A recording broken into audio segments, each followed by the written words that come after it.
Oke, saya Rahmat Adi Pramudia dari UPBCJ UT Palangkaraya yang menjelaskan dari soal 1. Term pada hakikatnya terbagi menjadi banyak jenis, sebut dan jelaskan 3 dari macam term tersebut, sertakan juga contohnya.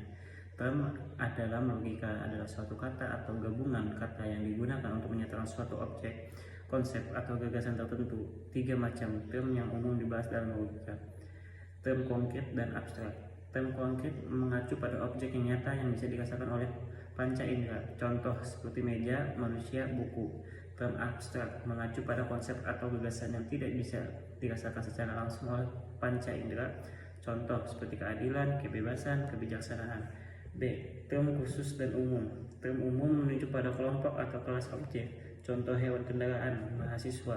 Term khusus menunjuk pada individu atau satu objek tertentu, contoh Budi, Toyota, Avanza, Indonesia.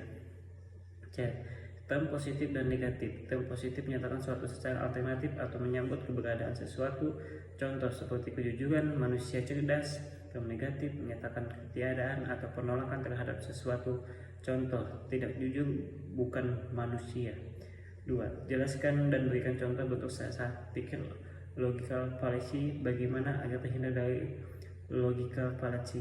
Sesat pikir logical fallacy adalah kesalahan dalam penalaran yang tampaknya logis, tetapi sebenarnya keliru. Ini sering muncul dalam debat atau argumen dan dapat menyesatkan jika tidak dikenali. Contoh bentuk logical fallacy: de hominem, menyerang pribadi lawan bukan argumennya. Contoh, kamu tidak bisa dipercaya membahas ekonomi karena kamu bahkan tidak punya pekerjaan tetap. Strawman, menyalahartikan argumen lawan agar lebih mudah diserang. Contoh, kamu bilang kita harus mengurangi belanja militer, jadi kamu ingin negara ini lemah dan tak dilindungi.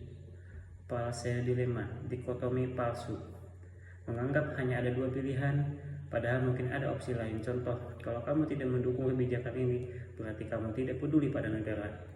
Cara agar terhindar dari logical fallacy: 1. Kuasai dasar-dasar logika dan jenis-jenis sesat pikir. 2. Fokus pada argumen bukan pada pribadi yang menyampaikannya. Periksa asumsi dan generalisasi dalam argumen. 4. Bersikap terbuka terhadap pandangan lain dan kritis terhadap penilaian sendiri. Latih berpikir secara sistematis dan objektif. Sekian, itu adalah dari jawaban dari saya, Rahmat Adi Pramudia dari UPBJJ UT Palangkaraya.